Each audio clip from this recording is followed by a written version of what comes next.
Meron tayo ditong error na E5 concealed unit inverter.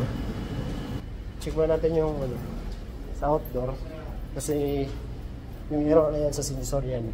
Kung sa outdoor, check natin yung mga sensor dun kung anong problema, kung may putol ba. Tara, doon muna tayo. Okay, so dito tayo sa sa outdoor. Makikita nyo itong mga wire na-murder na. Yan, direkta na lahat ito low pressure, ang high pressure direkta na din. Yung mga sensor, tinry nila may direkta hindi naman madidirekta natin yung sensor hindi naman katulad sa pressure switch yan.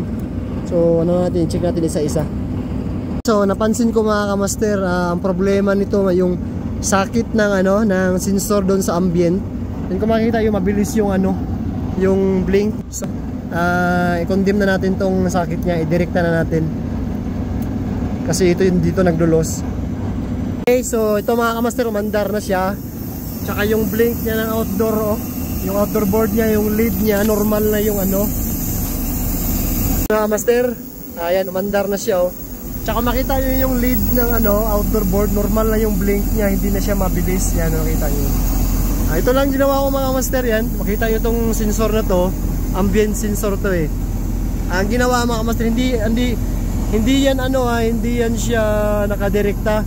Ang ginawa ko lang, pinutol ko na yung sakit nito kasi naglulos na siya. Pag kinabit dito, wala, naglulos siya.